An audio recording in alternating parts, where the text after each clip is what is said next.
Well, Maria, this week we look at the state of marijuana, what needs to change to ensure businesses stay competitive, the use of marijuana in the state, and we follow the tax money to see where it's all being spent. Doing a little pruning to train the plants is a good thing. These are some of the most cared for marijuana plants in Anchorage. The more times the plants get touched by people, I think the better they perform. Babied and clipped, conditions are perfect here.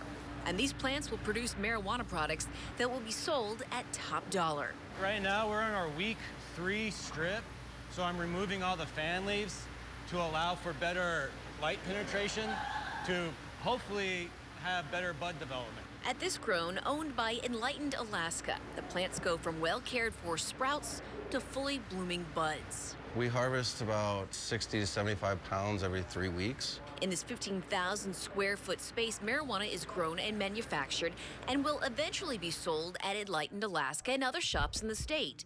That means 2 different marijuana licenses. It's called vertical integration, and it may be the key to being a successful marijuana business in Alaska. And it's come a long way since from when we brought plants in the beginning and what we've grown up to. From here, the marijuana goes to the retail store. You have a great day, man. We're a vertically integrated business, and that's really unique in this industry. So we grow our own product, we extract it into oils, we manufacture other products with them, so like cookies, capsules, tinctures, and we sell them all here. Enlightened is one of the original shops to open after legalization in 2015. And then in this case, we have all of our flower that we grew. And it's a crowded industry. I do think that there's more shops than are needed. Alaska has almost 200 retail marijuana shops per capita. That's more than any other West Coast state in the country. On 5th Avenue alone, multiple retail businesses are right next to each other, and there are no limits on the number of marijuana licenses that can be issued. The saturation is definitely on everybody's mind. There's a lot of product out there. There's a lot of retailers. The price is coming down. That has people a little bit nervous at the wholesale level. There's a lot of talk about taxes. 3% of taxes collected in the state are from marijuana, more than $30 million in fiscal year 2021. Industry experts say the way taxes are collected needs to change. Right now, it's taken at the cultivation level for $50 an ounce or $800 a pound.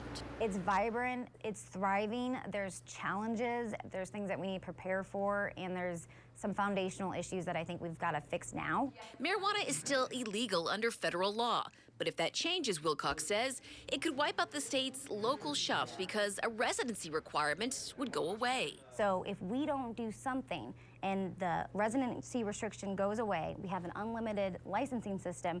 What is to stop these huge Canadian IPO companies from coming in, setting up shop right next to your local marijuana pot shop, and undercutting them for 10 years, operating at a loss because they can and driving you out of business? There is no reason why they wouldn't do that. I want it to not happen super fast. I want us to get really established so we can actually be like kind of the craft company in town compared to like a Costco grower, coming in and taking over and buying big warehouses. For now, the warehouses remain locally owned, but the state of marijuana could change.